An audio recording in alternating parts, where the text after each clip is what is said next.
Good morning everyone. Last lecture में अपन ने circular motion वाले पार्ट तक पढ़ा था ना। एसएचएम और सर्कुलर मोशन में क्या रिलेशन है, ये समझ में आया सबको? Yes sir. से लेक्चर से किसी को भी तो बताओ।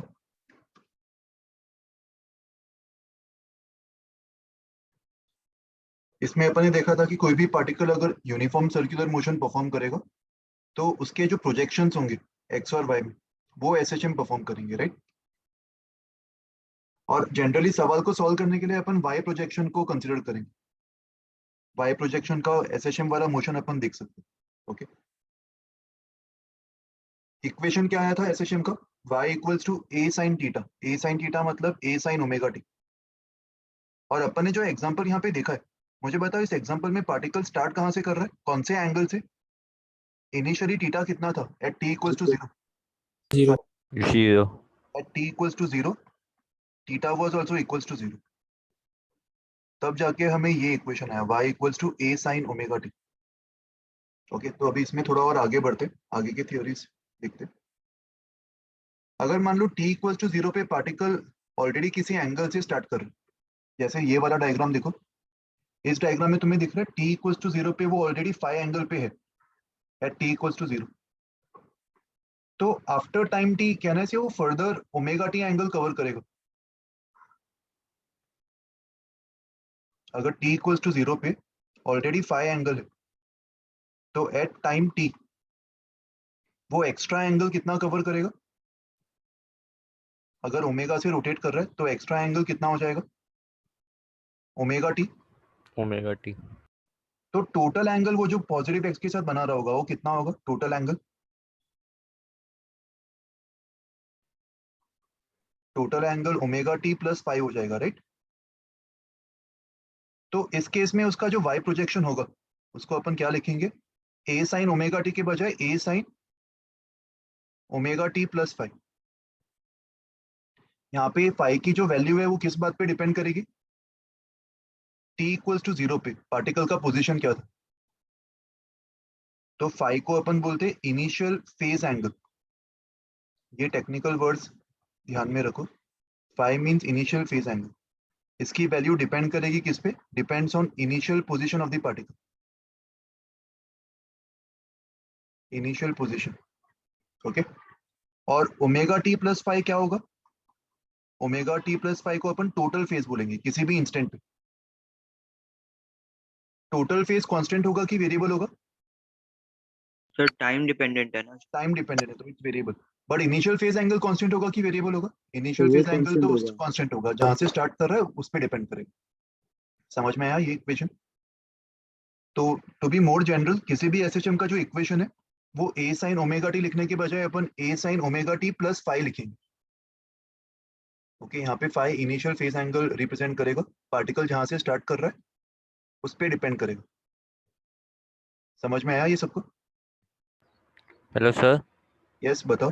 सर ये फाई वही कांस्टेंट ऑफ इंटीग्रेशन है जो हम लोग ने कल किया था। यस, कांस्टेंट ऑफ इंटीग्रेशन को भी इसीलिए अपन ने फाई नाम दिया था। तो अभी तुम ओके रिलेट कर पा रहे हो मैंने एंगल नाम क्यों दिया उसको, और वो यस एंगल सर। क्या इंडिकेट कर रहा है, right? Yes sir. Hello sir.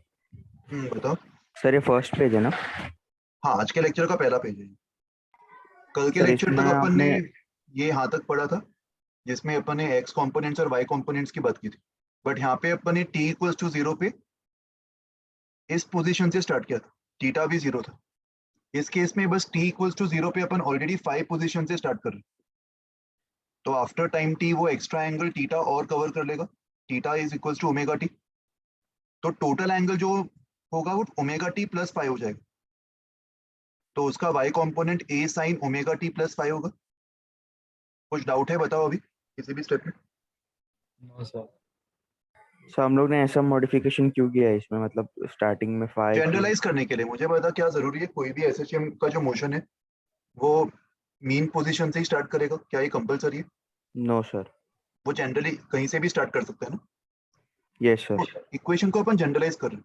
ये इक्वेशन एक ऐसा एसएचएम का इक्वेशन है जिसमें स्टार्टिंग पोजीशन कुछ भी हो सकता है। एंड स्टार्टिंग पोजीशन के अकॉर्डिंग अपन कौन सी वैल्यू डिसाइड करेंगे? फाई की। ओके, सर यस सर पर समझ हम लोग एक्स वाई प्लेन तो अपने कन्वीनियंस के हिसाब से ले सकते हैं, तो फिर वो मीन पोजीशन से स्टार्ट करेगा, ऐसे हम लोग कह सकते हैं। नहीं ना, ऐसा भी जरूरी थोड़ी है, टी इक्वल टू 0 पे कहीं से भी स्टार्ट कर सकता है। वो तो एग्जाम्पल पे डिपेंड करेगा कि कहाँ से स्टार्ट करवा रहे। Okay sir. सर बोलो। तो वो शायद ऐसे बोल रहा होगा कि क्योंकि हम लोग के ना सर कोऑर्डिनेट्स जो वो है ना सर एक्स वाई प्लेन हम लोग के हिसाब से डिफाइन करें, मतलब कि रोटेट करके ऐसे डिफाइन करे कि वो जो फाई जीरो ही हो जाए उस कोऑर्डिनेट सिस्टम के अकॉर्डिंग, मतलब वैसे बोल रहा होगा शायद से। Yes sir. हाँ बट मेन पोजीशन तो इक्विलिब्रियम पोजीशन है ना, क्या तो उसको अपनी कन्वीनियंस के हिसाब से डिफाइन कर सकता है। नहीं अगर मान ले सर। पार्टिकल मेन पोजीशन से स्टार्ट ही नहीं कर रहा, वो किसी और पोजीशन से स्टार्ट कर रहा है जहाँ पे नेट फोर्स जीरो नहीं है, तो क्या जहाँ से स्टार्ट कर रहा है उसको तो मेन पोजीशन बोल सकता है, भले उधर नेट फोर्स जीरो ना हो। वो नो सर। कन्वीनियंस तो अपने हाथ में नहीं है ना। यस हाँ सर, सर। समझ। हमेशा ओरिजिन अपन मेन पोजीशन को ही लेंगे। ये जो डिस्प्लेसमेंट हम देख रहे हैं, ये जो इक्वेशन है एसएचएम का, इसमें y भी क्या रिप्रेजेंट कर रहा है, y means displacement from the main position. Displacement from main position. एक और चीज समझ लो इधर, जो पार्टिकल सर्कल में जा रहा है क्या वो एसएचएम परफॉर्म कर रहा है? जो पार्टिकल सर्कल में जा रहा है क्या वो एसएचएम परफॉर्म कर रहा है? No No, sir. sir. Sir no sir. That is not performing SHM. उसका जो कंपोनेंट होगा y में वो एसएचएम परफॉर्म करेगा, और y में जो कंपोनेंट है जो एसएचएम परफॉर्म कर रहा है उसका मेन पोजीशन तो सर्कल का सेंटर ही होगा इस केस में। सर ये नहीं समझा। देख एक बार मैं वापस बता देता हूँ, ये वाला पार्ट लिख लो पहले, ये लिख के हो जाए तो बता देना मुझे।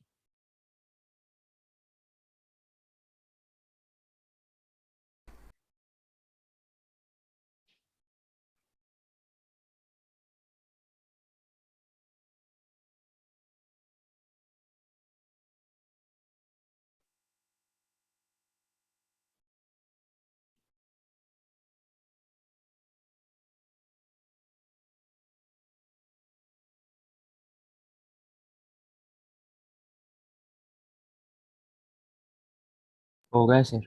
हो गया लिख के, चलो। सर एक मिनट। सर एक मिनट। अच्छा ठीक है, लिख लो।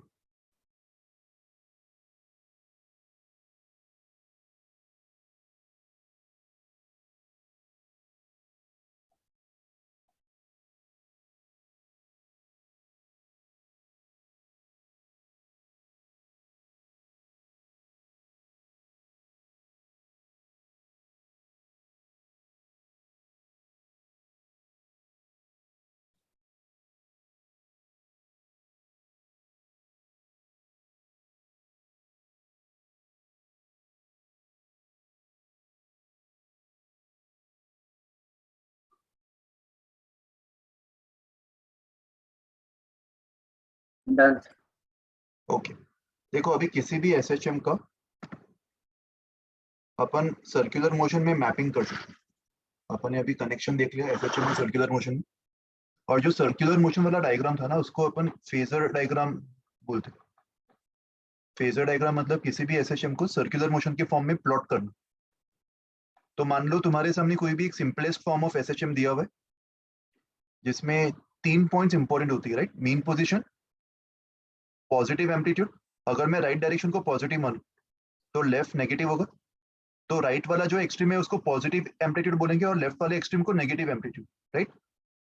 तो इस लाइन के अलोंग एसएचएम परफॉर्म हो रहा है। अभी t इक्वल्स टू 0 पे वो पार्टिकल कहाँ से स्टार्ट कर रहा है उस पर भी डिपेंड करेगा मेरे एसएचएम का equation.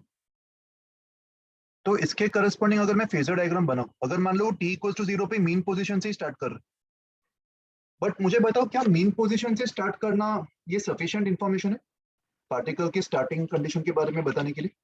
No sir. Start No, करने sir. के साथ साथ मुझे क्या बताना चाहिए, वो कौन से डायरेक्शन में मूव कर रहा है, राइट? हाँ sir. Initially Yes, sir. Main position से स्टार्ट करते हुए वो राइट की तरफ भी मूव कर सकता था और लेफ्ट की तरफ भी मूव कर सकता था, बट ये दोनों कंडीशन तो अलग है ना। तो इसमें 4 अलग अलग केस देख लेते, अलग अलग एग्जांपल्स देखते। फर्स्ट एग्जांपल मान लो वो मेन पोजीशन से स्टार्ट कर रहा है और राइट की तरफ मूव कर रहा है, राइट की तरफ मूव कर रहा है, ये इसका स्टार्टिंग पोजीशन है। तो इसके करस्पॉन्डिंग जो फेजर डायग्राम होगा, देखो फेजर डायग्राम में एक सर्कल बना दो, रेफरेंस के लिए एक्स और वाई एक्सिस बना दो, और एसएचएम कौन से एक्सिस पे अपन कंसिडर करेंगे? X. अपन वाई एक्सिस मान लेते हैं, एक्स पे भी कर सकते हो मगर मैं वाई एक्सिस पे कंसिडर करूंगा बाय डिफॉल्ट, ठीक है, वो तुम्हारे लिए आसान होगा। सर्कुलर मोशन परफॉर्म करने वाला पार्टिकल कौन से सेंस में रोटेट कर रहा है, क्लॉकवाइज एंटी क्लॉकवाइज, ये कल पढ़ा था अपन, anti clock anti clockwise. Anti clockwise. तो देखो यहाँ पे सिचुएशन क्या है, एसएचएम वाई एक्सिस पे हो रहा होगा और वाई एक्सिस पे मैं अपवर्ड्स पॉजिटिव मान रहा हूँ, डाउनवर्ड्स नेगेटिव मान रहा हूँ, राइट। तो वाई एक्सिस पे जिसपे एसएचएम हो रहा है उस पे corresponding mean position plus amplitude और माइनस एम्पलीट्यूड, ये 3 पॉइंट्स होंगे, ये मीन पोजीशन, ये प्लस एम्पलीट्यूड और ये माइनस एम्पलीट्यूड। मतलब बेसिकली जो चीज इस लाइन के अलोंग हो रही थी उसका मैपिंग मैंने इस लाइन के अलोंग कर दिया। ये रिलेट कर पा रहे हो? हाँ सर। मैं अज्यूम कर रहा हूँ कि एसएचएम ऐसे हो रहा है, दोनों yellow line same, mean position amplitude and minus amplitude. But यहाँ पे पार्टिकल स्टार्ट कहाँ से कर रहा है, मीन पोजीशन से, तो ये मेरा स्टार्टिंग पोजीशन होना चाहिए, राइट। स्टार्टिंग पोजीशन किसका, सर्कुलर मोशन परफॉर्म करने वाले पार्टिकल का या एसएचएम परफॉर्म करने वाले पार्टिकल का? एसएचएम। एसएचएम। बट स्टार्टिंग के ये पोजीशन के करस्पॉन्डिंग जो पार्टिकल सर्कुलर मोशन परफॉर्म कर रहा है उसके दो पोजीशंस पॉसिबल है, एक राइट में और एक लेफ्ट में, है ना। ये बात समझ में आ रही है सबको? Yes sir. पॉइंट 1 और 2 ये दोनों पॉइंट्स का प्रोजेक्शन वही स्टार्टिंग पॉइंट ही होगा जो मैंने मार्क किया हुआ है एसएचएम वाले लाइन पे। तो अभी डिसाइड कैसे करेंगे कि जो सर्कुलर मोशन परफॉर्म कर रहा है वो पार्टिकल करस्पॉन्डिंगली 1 से स्टार्ट कर रहा है या 2 से? वो डिसाइड करने के लिए मुझे किसका डायरेक्शन देखना होगा, वेलोसिटी का। इनिशियल कंडीशन के अकॉर्डिंग वेलोसिटी किस तरफ है पार्टिकल का, टुवर्ड्स व्हाट डायरेक्शन, Positive. और नेगेटिव? पॉजिटिव। पॉजिटिव डायरेक्शन मतलब ऊपर या नीचे, मेरे डायग्राम में ऊपर। मतलब पार्टिकल स्टार्ट कर रहा है मगर ऊपर की तरफ मूव कर रहा है। और सर्कुलर मोशन परफॉर्म करने वाले पार्टिकल का सेंस तो एंटी क्लॉकवाइज होगा। तो अभी बताओ कौन सा अप्रोप्रिएट होगा मैपिंग, 1 या 2? 1। 1 मैपिंग अप्रोप्रिएट होगा ना, क्योंकि अगर पार्टिकल सर्कुलर मोशन परफॉर्म करने वाला पार्टिकल अगर 1 से स्टार्ट करते हुए इस सेंस में जाएगा एंटी क्लॉकवाइज, तभी एसएचएम परफॉर्म करने वाला पार्टिकल ऊपर जा पाएगा। तो इसका मतलब सर्कुलर मोशन जो परफॉर्म कर रहा है वो पार्टिकल 1 से स्टार्ट कर रहा है। ये बात समझ में आई सबको? ये वाला पॉइंट नहीं आएगा इस केस में, यहाँ पे स्टार्टिंग पॉइंट 1 होगा। एंड स्टार्टिंग पॉइंट 1 मतलब इनिशियल फेज एंगल कितना है, इनिशियली वो पॉजिटिव एक्स के साथ कितना एंगल बना रहा है, 0। तो ये जो केस 1 है यहाँ पे मेरा इनिशियल फेज एंगल 0 होगा, इनिशियल फेज एंगल जिसको मैंने 5 बोला था वो 0 हो जाएगा।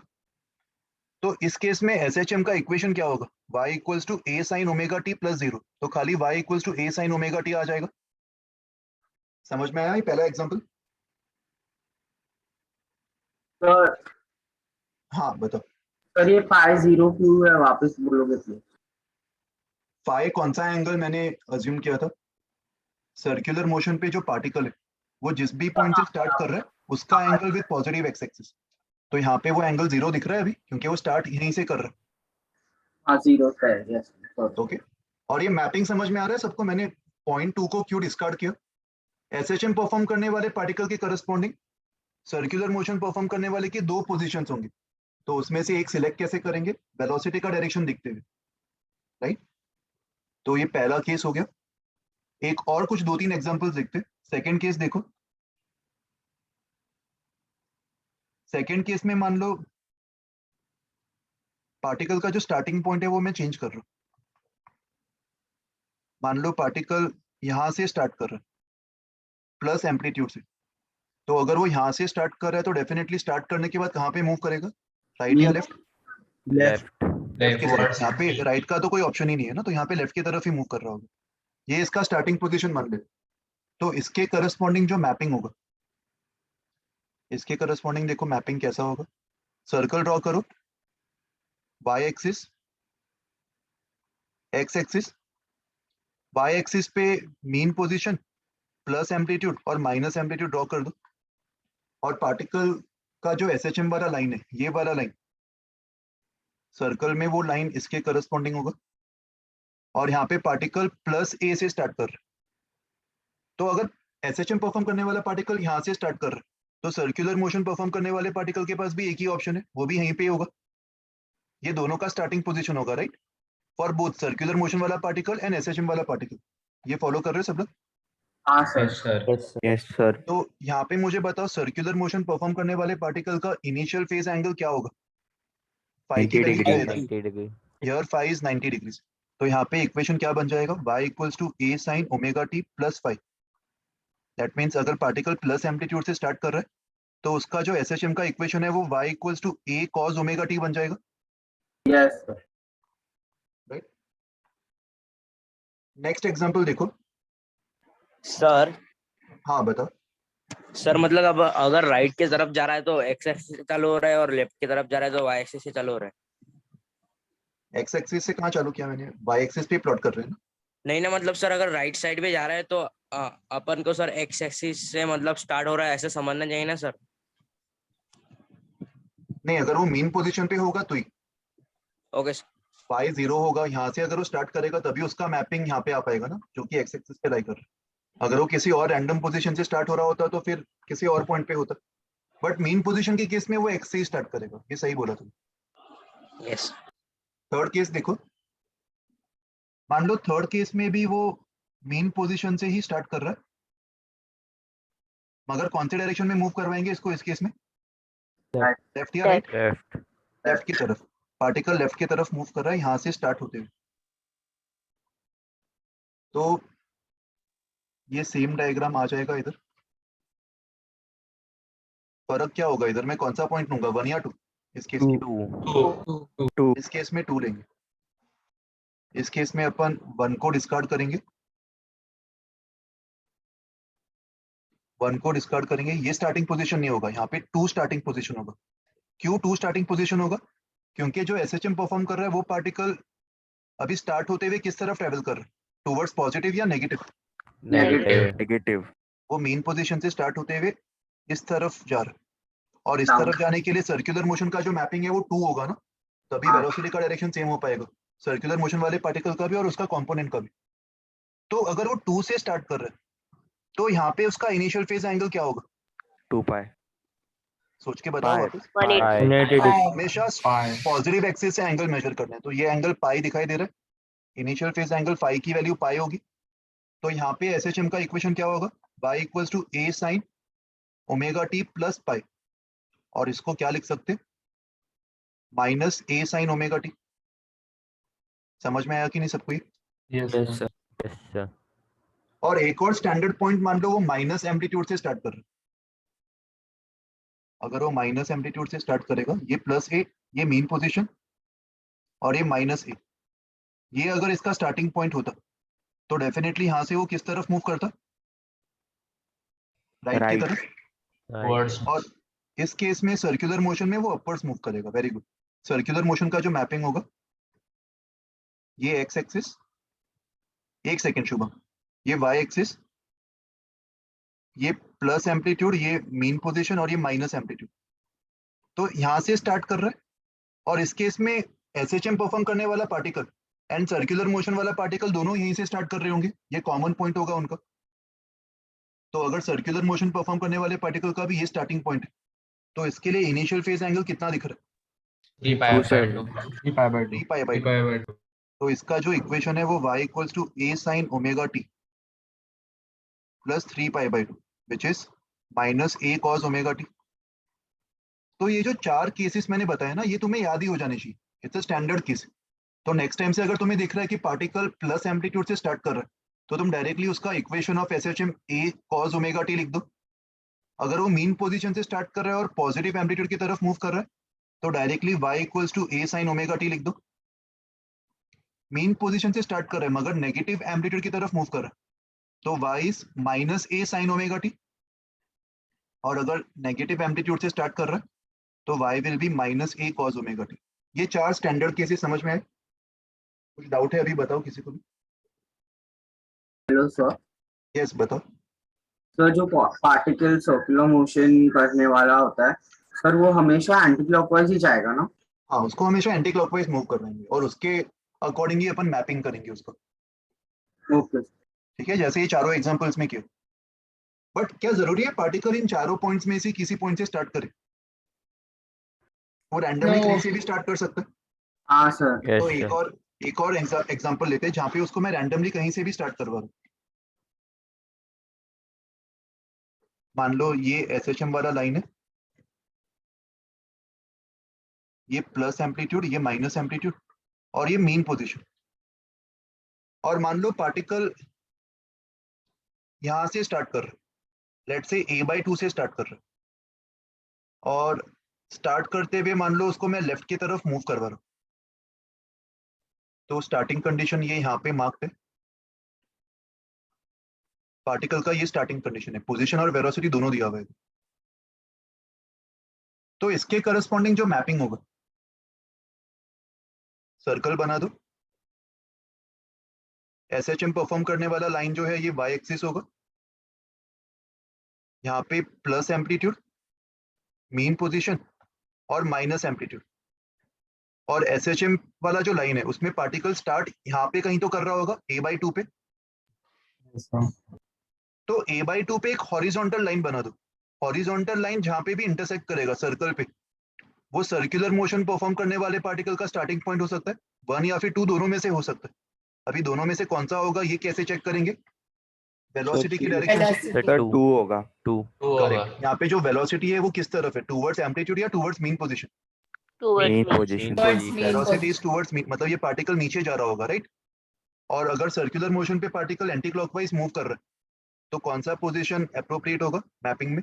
2 तो यहाँ से वो 2 से स्टार्ट कर रहा होगा, ये इसका स्टार्टिंग पोजीशन होगा। और अगर वो 2 से स्टार्ट कर रहा है तो उसका जो इनिशियल फेस एंगल है वो अपन ज्योमेट्री से निकाल सकते हैं।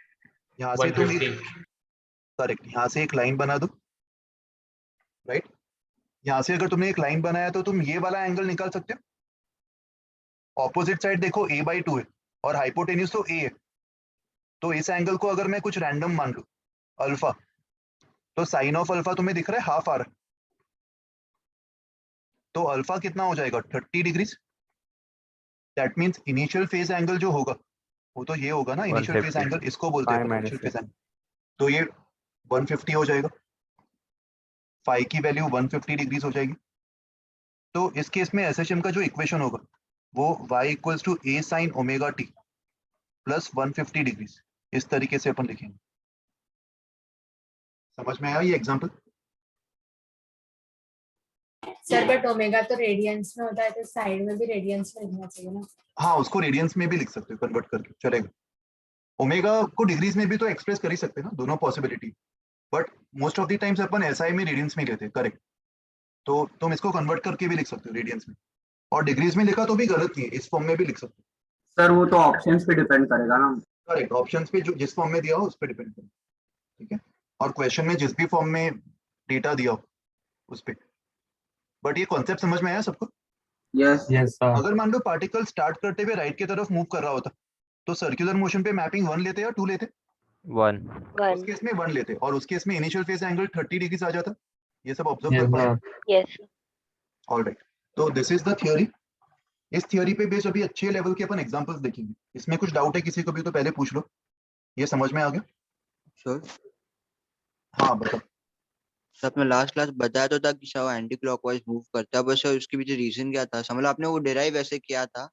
नहीं, रीजन कुछ नहीं है, उसका कन्वेंशन है ताकि सब लोग सेम पेज पे रहें। नहीं तो अगर मैं कोई कन्वेंशन बताऊंगा नहीं तो फिर आधे लोग एंटी क्लॉकवाइज लेंगे, आधे लोग क्लॉकवाइज लेंगे, तो वो स्टैंडर्ड कन्वेंशन फॉलो नहीं हो पाएगा ना, फिर बहुत ही एब्रप्ट हो जाएगा। यस तो इसीलिए सब लोग सेम पेज पे रहे, इसीलिए अपने एंटी क्लॉकवाइज डिफाइन कर दिया पॉजिटिव। मैथ्स में भी तुम देखते हो ना, एंगल हमेशा एंटी क्लॉकवाइज में मेजर करते हैं, पॉजिटिव एंगल्स की। Yes sir, positive angle yes. ठीक है, अभी कुछ एग्जांपल्स ट्राई करते हैं, देखो। Find the minimum time taken by a particle performing SHM to go from x equals to 0 to x equals to a/2। Complete oscillation का जो टाइम पीरियड वो t दिया हुआ, राइट? अगर मान लो x इक्वल्स टू 0 से x इक्वल्स टू a पूछा होता तो आंसर क्या होता टाइम टेकन का? T/4 ये अपन ने देखा था, राइट? इस केस में time taken would have been t/4। But अगर x इक्वल्स टू 0 से x इक्वल्स टू a/2 जा रहा है तो टाइम टेकन t/8 नहीं होगा, ये भी हमने देखा था। इतना आसान नहीं है वो। हमने देखा था कि 0 से a/2 जाने के लिए कम टाइम लग रहा होगा क्योंकि मीन पोजीशन के नजदीक वो ज्यादा फास्ट जा रहा होगा। तो ऐसे सवालों से डील करने के लिए अपन क्या यूज करेंगे? अगेन फेजर डायग्राम, जो अभी अभी हमने सीखा था। तो सबसे पहले तो एक नॉर्मल डायग्राम बना दो, +a - a, और ये मीन पोजीशन। पार्टिकल स्टार्ट कहाँ से कर रहा है? फर्स्ट केस में So x zero. Equals to 0 से स्टार्ट कर रहा है, x इक्वल्स टू 0 से स्टार्ट कर रहा है, यहाँ से वो स्टार्ट कर रहा है और उसको पहुंचना कहाँ पे? x equals to a by 2 A यहाँ by पे 2. पहुंचना है a/2 और उसको मिनिमम टाइम में पहुंचाना है हमें, मिनिमम टाइम में। तो स्टार्ट कैसे करवाए उसको, राइट की तरफ या लेफ्ट की तरफ? राइट राइट की तरफ, क्योंकि लेफ्ट की तरफ तो फिर वो यू टर्न मार के फिर जाके वो a by 2 पे पहुंचता। तो मिनिमम टाइम में अगर पहुंचना है तो मैं इसको राइट में ही स्टार्ट करवा दूंगा। ये सिचुएशन है, राइट? या फिर तुम डायरेक्टली सर्कुलर मोशन वाला डायग्राम भी बना सकते थे। लेफ्ट वाला डायग्राम ना बना के तुम डायरेक्टली सर्कुलर मोशन वाला डायग्राम बना दो। उसमें एसएचएम परफॉर्म करने वाला लाइन y एक्सिस होगा, प्लस एम्पलीट्यूड मार्क कर दो, मीन पोजीशन मार्क कर दो और माइनस एम्पलीट्यूड मार्क कर दो। स्टार्ट कर रहा है वो a by 2 से, यहाँ से वो स्टार्ट कर रहा है और इसके करस्पॉन्डिंग सर्कल पे 2 पॉइंट होंगे। कौन सा लूंगा, राइट या सर लेफ्ट? 0 से स्टार्ट कर रहे हैं. सर जीरो अच्छा सॉरी सॉरी, a by 2 उसका एंडिंग पोजीशन होगा, फिनिशिंग पोजीशन। स्टार्ट वो यहाँ से कर रहा है तो इसके करस्पॉन्डिंग सर्कल पे कौन सा पॉइंट होगा, राइट या लेफ्ट? Right Right. क्योंकि वो पॉजिटिव की तरफ मूव कर रहा है तो सर्कुलर मोशन पे पार्टिकल यहाँ से स्टार्ट कर रहा है पॉइंट 1 पे, ये इसका स्टार्टिंग पॉइंट होगा। और एसएचएम वाला जो पार्टिकल है वो मीन से a by 2 जा रहा है, मतलब यहाँ पे वो मीन से a by 2 जा रहा होगा तो a by 2 उसका फिनिशिंग पॉइंट होगा। एंड सर्कुलर मोशन पे वो पॉइंट कौन सा होगा, राइट या लेफ्ट? अगेन राइट, यहाँ पे वो फिनिश कर रहा है। ये बात समझ में आ रही? Yes sir. सर्कल पे जब पार्टिकल 1 से 2 इस आर्क के अलोंग जा रहा होगा तो करस्पॉन्डिंगली एसएचएम परफॉर्म करने वाला पार्टिकल मीन से a by 2 जा रहा होगा। तो एसएचएम परफॉर्म करने वाले पार्टिकल का टाइम निकालने के लिए मैं सर्कुलर मोशन वाले पार्टिकल का टाइम निकाल सकता हूँ। एक ही बात है, सेम टाइम पे दोनों पहुंच रहे, क्योंकि Yes, sir. एसएचएम वाला तो उसी का प्रोजेक्शन है ना। और Yes, 1 से sir. 2 ट्रेवल करते समय, 1 से 2 ट्रेवल करते समय सर्कुलर मोशन वाले पार्टिकल ने कितना एंगल ट्रेवल किया होगा ये अपन निकाल सकते। ये वाला एंगल कितना आया था? अच्छा डायरेक्टली ये वाला एंगल निकाल लो, ये 30 डिग्री पाई बाई 6 आ जाएगा। Opposite is a by 2 and hypotenuse is a। तो सब फॉलो कर पा रहे हो, ये एंगल पाई बाई 6 कैसे आया? हाँ सर Yes sir. तो दैट मीन्स जो पार्टिकल सर्कुलर मोशन परफॉर्म कर रहा है उसने total pi by 6 angle travel किया और कितने एंगुलर स्पीड से, लेट से ओमेगा एंगुलर स्पीड से। तो उसको जो टाइम लगा होगा उसको अगर मैं t मान लूं, इन टाइम t, तो ओमेगा टीटा और t में क्या रिलेशन होगा? Theta by omega t equals to theta, that means time taken will be theta by omega. और ओमेगा को मैं क्या लिख सकता हूँ, कहना है omega is 2 pi upon time period. Omega मतलब अगर पूरे एसएचएम का टाइम पीरियड t है तो ओमेगा को मैं 2 पाई अपॉन कैपिटल T लिख सकता हूँ Yes, into sir. Small t मतलब required time equals to theta angle covered which is pi by 6। तो यहाँ पे पाई कैंसिल हो गया और इसको सॉल्व करने पर t की वैल्यू कैपिटल T अपॉन 12 आ गई, राइट? देखो इसमें कुछ डाउट है किसी को भी बताओ। ये हमें रिक्वायर्ड टाइम आ गया, मतलब पार्टिकल को मीन पोजीशन से a by 2 जाने के लिए t by 12 टाइम लग रहा होगा। सर आपने theta is equals to pi by 6 के बाद में क्या किया सर, एक बार बताओ ना। Theta equals to pi by 6 समझ में आ गया? Yes sir. तो देख बेसिकली जो सर्कल में जा रहा है, जो पार्टिकल सर्कल में जा रहा है वो पाई बाई 6 एंगल ट्रेवल कर रहा है ना, उसका जो एंगुलर डिस्प्लेसमेंट होगा वो पाई बाई 6 होगा यस सर। और उसका एंगुलर स्पीड मैंने ओमेगा माना। तो उसको जो टाइम t लगा होगा समझा सर, समझा। उसमें मैंने सर्कुलर काइनेमेटिक्स अप्लाई कर दिया। अल्फा तो 0 है तो Yes, sir. Distance equals to speed into time, वैसे ही angular displacement is angular speed into time. तो इससे तुम्हें टाइम मिल जाएगा। और देखो हमारा जो इंट्यूशन था t by 8 से कम टाइम लगेगा वो सही हो रहा है। t by 8 जो है वो आधा आधा करने पर आता, मगर ये उससे भी कम टाइम लग रहा है t by 12। तो मुझे बताओ डायरेक्टली तुम a by 2 से a तक का टाइम निकाल सकते हो? अभी a by 2 से a तक का जो टाइम है उसको कौन सा टाइम माइनस कौन सा टाइम बोलेंगे? T by T by 4 minus minus T T by 12. Minus T t by by 12 4 minus t by 12, correct. t by 4 मतलब m से a जाने का टाइम एंड t by 12 मतलब m से a by 2 जाने का time, m to a and this is m to a by 2। तो दोनों को सब्ट्रैक्ट करने पर a by 2 to a time मिल जाएगा। कितना आ जाएगा ये सॉल्व करने पर? t by 6। और इसको भी तुम फेजर डायग्राम से कर सकते थे। फेजर डायग्राम से करते तो ये सर्कुलर मोशन वाला जो पार्टिकल है वो 2 से ए जाता, राइट, और ऐसा करने पर वो π/3 एंगल ट्रेवल करता। तो कंपेयर टू π/6 एंगल ट्रेवल करना, π/3 एंगल ट्रेवल करने में डबल टाइम लगेगा, तो t/6 वहां से भी आ जाता। समझ में आया ये सबको? ये रिजल्ट्स भी तुम याद कर सकते हो, किसी और भी बड़े कॉम्प्लेक्स प्रॉब्लम का एक छोटा सा स्टेप हो सकता है।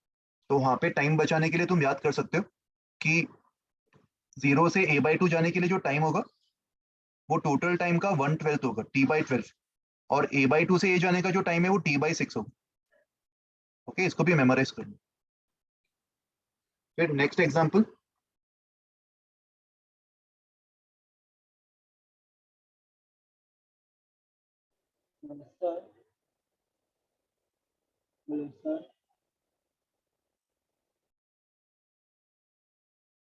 हाँ बताओ, कुछ डाउट है क्या पिछले एग्जांपल में? सर वो प्रीवियस एग्जांपल से हम लोग नेगेटिव साइड का भी अज्यूम कर सकते हैं कि -a/2 का भी उतना ही होगा। सेम सेम, वहां पे भी सेम होगा। मेन पोजीशन से -a/2 जाने के लिए भी कितना टाइम लगेगा बताओ? 20/2। t/12। सेम रिजल्ट वहां पे भी अप्लाई कर सकते। फिर नेक्स्ट एग्जांपल देखो, time period of a particle executing SHM is 8 seconds. ये टाइम पीरियड दिया हुआ है। Find the ratio of distance travelled by the particle in first second and second second if particle was at mean position at t equals to 0। अगर particle t equals to 0 पे mean position पे था तो उसके SHM का equation क्या लिख सकते हैं? A sin omega t। a sin omega t, और ओमेगा की वैल्यू क्या होगी? 2π/t। 2π/8। π/t which is 2π/8 मतलब π/4। तो SHM का इक्वेशन आ गया a sin π/4 into t। तो फर्स्ट सेकेंड में जो डिस्टेंस ट्रेवल किया, मतलब वो 0 से 1 सेकेंड तक का डिस्टेंस पूछ रहे। 0 से 1 सेकेंड तक का डिस्टेंस कितना होगा बताओ? 0 से 1 सेकेंड तुम देख पा रहे हो t/8 है। Total time period is what? 8 seconds. Yes t/4 time में वो 0 से a तक जा रहा है, राइट, और वो लोग पूछ रहे हैं कि 0 से t/8, 0 से 1 second, this is 0 to 1 second and 1 second to 2 second, वो एक तरीके से t/8 to t/4 हो जाएगा। हाँ सर। इन टाइम इंटरवल्स में जो डिस्टेंस ट्रेवल किया होगा that is called the distance x1 and x2, उसका रेशियो पूछ रहे। क्या लगता है कौन सा डिस्टेंस ज्यादा होगा? या दोनों इक्वल लग रहा है क्या किसी भी तरीके से? तो फर्स्ट वाला ज्यादा फर्स्ट वाला ज्यादा होगा क्योंकि 0 से t/8 वो हायर स्पीड से जा रहा होगा, है ना। तो इसको सॉल्व करने का देखो, फेजर डायग्राम के अलावा तुम इक्वेशन से भी सॉल्व कर सकते हो। तो मैं तुम्हें यहाँ पे एक अलग अप्रोच दिखा रहा हूँ। तुम्हें ये इक्वेशन तो पता चल गया अभी, ये उसका इक्वेशन होगा। यस शुभम बताओ। तो सॉरी पर ये कैसे पता चला कि x1 ज्यादा स्पीड से जा रहा होगा? मीन पोजीशन के नजदीक है ना ये, 0 से t/8 मतलब वो मीन पोजीशन के नजदीक होगा, हाँ यस सर। तो वहां पे स्पीड ज्यादा होगा। ये खरी तुम्हें विजुअलाइज करवाने के लिए मैंने ये सारी चीजें बताई हैं। सवाल सॉल्व करने का इसका कोई पर्पस नहीं है। सवाल सॉल्व करने का जो तरीका होगा वो मैं यहाँ पे बता रहा हूँ। 0 से 1 सेकेंड में जो डिस्टेंस ट्रेवल किया होगा x1, उसके लिए मैं t को 1 डाल दूंगा, तो ये a sin π/4 आ जाएगा, राइट, विच इज a/√2। और मुझे 1 से 2 सेकेंड्स तक का भी डिस्टेंस चाहिए, तो पहले मैं 0 से 2 सेकेंड्स तक का डिस्टेंस निकाल लूंगा। 0 से 2 सेकेंड्स तक का डिस्टेंस निकालने के लिए इक्वेशन में t को क्या पुट करेंगे? 2 तो इसको x डैश मान लेते हैं, तो ये a sin कितना आ जाएगा? π/2 π/2। मतलब a। एक्चुअल में मुझे बताओ, ये जो इक्वेशन है जिससे अपन x निकाल रहे हैं, यहाँ पे x मुझे डिस्टेंस दे रहा है, पोजीशन दे रहा है? पोजीशन। यहाँ पे एक्चुअली x पोजीशन, तो मतलब उसने स्टार्ट किया t इक्वल्स टू 0 पे मीन पोजीशन से, t इक्वल्स टू 1 सेकेंड पे वो कहाँ पे पहुंच गया, कौन से पोजीशन पे? a by root A 2 by root a by root 2 और t इक्वल्स टू 2 सेकेंड्स पे वो कहाँ पे पहुंचा होगा A. a पे। A. तो ये डिस्टेंस जो है ये तो a by root 2 ही होगा, बट ये वाला जो डिस्टेंस है ये कितना होगा, a minus A minus A by a minus a by root 2 and this is a by 2। तो रिक्वायर्ड रेशियो जो है वो a by 2 upon a minus a A by by root 2 root होगा, A by root by root 2 sorry a by root 2, a by root 2 upon a minus a by root 2, ये मेरा required answer होगा। हाँ सबको sir. समझ में आया ये? Yes. तो ये 1 अपॉन रूट 2 माइनस 1 हो जाएगा, राइट?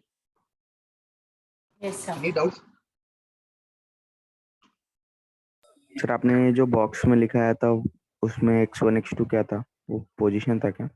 पोजीशन था, यस, पार्टिकल का जो पोजीशन होगा किसी भी टाइम के बाद। ओके sure अच्छा एक सेकेंड, यहाँ पे t/8 से t/4 जो है वो मैंने एक्चुअली डिस्टेंस लिखा था, तो ये x1 x2 को मैं यहाँ से मिटा देता हूँ। यहाँ पे x1 मतलब 0 से 1 सेकेंड तक का डिस्टेंस जो कि पोजीशन के इक्वल होगा a by root 2। x dash मतलब 2 सेकेंड्स में पार्टिकल का जो पोजीशन होगा, 2 सेकेंड में पार्टिकल कहाँ पे दिखाई दे रहा है, एम्पलीट्यूड पे, तो 2 सेकेंड पे दिख रहा है डायग्राम में, वो एम्पलीट्यूड पे आ गया। बट 1 से 2 सेकेंड तक का डिस्टेंस कैसे निकालेंगे, दोनों को सब्ट्रैक्ट करके, दोनों पोजीशंस को सब्ट्रैक्ट करके, a minus a by root 2। ये लॉजिक समझ में आ रहा है सबको? बताओ क्या डाउट है निशिम? सर ये क्वेश्चन में से आपने फेजर डायग्राम इसलिए यूज नहीं किया कि सर फेजर डायग्राम से हम लोग जनरली इसलिए यूज करते हैं कि हम लोग को वो चाहिए होता है एंगुलर डिस्प्लेसमेंट, राइट? सर यहाँ पे कोई जरूरत ही नहीं है ये उसकी। इक्वेशन से ही काम हो रहा है, फेजर डायग्राम से भी कर सकते थे मगर यहाँ पे इक्वेशन ज्यादा बेटर लग रहा है ना। अच्छा तुम यहाँ धीरे पे धीरे यूज टू हो जाओगे, कब ओके कौन सा मेथड यूज करना है, अपन बहुत सारे एग्जांपल्स देखेंगे, उससे यूज टू हो जाओगे। तो देखो यहाँ पे टाइम पीरियड दिया हुआ है और किसी भी रैंडम टाइम के बाद वो पूछ रहे कि कितना डिस्टेंस होगा। तो ऐसे सवालों में जहाँ पे टाइम पीरियड पता है और इनिशियल फेज भी पता है, मुझे पार्टिकल का इक्वेशन पता है, और एक बार अगर तुम्हें पार्टिकल का इक्वेशन पता है तो हर टाइम इंस्टेंट पे तुम्हें उसका पोजीशन भी पता है at each and every time instant, yes sir बस इक्वेशन में वैल्यू डालनी। तो हर टाइम इंस्टेंट पे अगर तुम पोजीशन निकाल पा रहे हो तो डिस्टेंस तो निकाल ही सकते हो इजीली उसके पोजीशन से, इसलिए यहाँ पे इक्वेशन वाला अप्रोच यूज किया अपन ने, राइट? यस और एग्जांपल्स ट्राई करें, ये समझ में आ गया सबको? ये बाद में लिख लेना, हेलो सर। अभी लिखने की जरूरत नहीं है। यस बताओ। सर 0 to 1 सेकेंड में ज्यादा डिस्टेंस ट्रेवल करेगा कि 1 से 2 में? मुझे बताओ ये रेशियो कैसा आ रहा है? 1 अपॉन रूट 2 माइनस 1 मतलब रूट 2 माइनस 1 मतलब 1.4 माइनस 1 0.4, तो रेशियो बड़ा आ रहा है ना, मतलब 0 से 1 सेकेंड में ज्यादा डिस्टेंस ट्रेवल किया होगा। और यस ऑब्वियस भी है ना, क्योंकि मेन पोजीशन पे उसका स्पीड सबसे ज्यादा होगा, तो स्टार्टिंग का जो पहला सेकंड है उसमें वो कंपैरेटिवली हायर स्पीड से जा रहा होगा, यस और सर बाद समझ के गया। 1 सेकंड में तो वो एम्पलीट्यूड तक पहुंच रहा है, तो वहां पे तो उसका स्पीड कम हो रहा होगा, तो उसने डिस्टेंस कम ट्रेवल किया होगा। और रिजल्ट से भी हमें दिख रहा है कि रेशियो 1 से बड़ा आ रहा है, तो मतलब स्टार्टिंग का 1 सेकंड में ज्यादा डिस्टेंस ट्रेवल किया। समझ में आया? Yes sir. ये एग्जांपल देखो। अच्छा ये एग्जांपल अपन ऑलरेडी कर चुके हैं, इसको भी मैं होमवर्क के लिए दे रहा हूँ। स्टार्टिंग के जो 4 केसेस है वो तो अपन देख चुके हैं ना, इनिशियल फेज एंगल, इसमें फाई 0 होगा तो a sine omega t equation आ जाएगा, इसमें फाई 180 होगा minus a sine omega t, इसमें a कॉस ओमेगा टी आया था इक्वेशन, और इसमें minus a cos omega t, right? अच्छा अगर प्लस a बाई 2 से स्टार्ट कर रहे हैं तो फाई की वैल्यू क्या आई थी इधर? 5/6. पाई बाई 6, और यहाँ पे पाई 150 माइनस आई पाई थी, by 6। Pi minus pi by 6 मतलब 5 पाई बाई 6 है ना। तो करस्पॉन्डिंगली इसका भी तुम इक्वेशन लिख सकते हो, a sine omega T plus pi by 6, and यहाँ पे a sine omega T plus 5 pi by 6। Yes sir. तो ये क्वेश्चन तो अपन ऑलरेडी कर चुके हैं। अभी ये वाला सवाल देखो, two particles move parallel to x axis about the origin. Parallel to x axis about the origin मतलब मीन पोजीशन क्या होगा? ओरिजिन इसका मीन पोजीशन होगा, अबाउट द ओरिजिन मूव करना मतलब उसका mean position with same amplitude. दोनों particles का एम्पलीट्यूड सेम है और दोनों का फ्रीक्वेंसी भी सेम है, एम्पलीट्यूड और ओमेगा दोनों का सेम। किसी सर्टेन इंस्टेंट पे उनका जो डिस्टेंस है, they are found at a distance of a by 3 from the origin on opposite sides, but their velocities are in the same direction. What is the phase difference between the two? अभी phase difference का मतलब क्या होता है? Phase difference मतलब दोनों के जो phases है, ओमेगा टी प्लस फाइव, इसको अपन ने टोटल फेज नाम दिया था ना किसी भी इंस्टेंट पे। तो फेज डिफरेंस मतलब इन दोनों के फेजेस का डिफरेंस, उसको अपन फेज डिफरेंस बोलेंगे। और अगर दोनों का ओमेगा सेम है, दोनों का एंगुलर फ्रीक्वेंसी अगर सेम है, तो कहने से phase difference is simply the difference of initial phases. Phase difference को मैं phi two minus phi one मान सकता हूँ किसी भी पार्टिकल के लिए, इफ ओमेगा इज सेम। तो यहाँ पे सिचुएशन क्या होगी, दोनों पार्टिकल्स को अगर मैं एसएचएम में प्लॉट करूं, पहले ये वाला लाइन देखो, यहाँ पे प्लस एम्पलीट्यूड, ये माइनस एम्पलीट्यूड, और ये मीन पोजीशन। स्टार्टिंग में दोनों पार्टिकल्स कितने डिस्टेंस पे है मीन पोजीशन से? a/3, बट सेम साइड पे है ऑपोजिट साइड पे? अपोजिट। ऑपोजिट साइड पे। Opposite. तो अगर एक पार्टिकल यहाँ पे है a/3 डिस्टेंस पे, तो दूसरा पार्टिकल यहाँ पे होगा माइनस a/3 पे। यस एंड दोनों पार्टिकल्स के वेलोसिटीज के बारे में क्या बोला?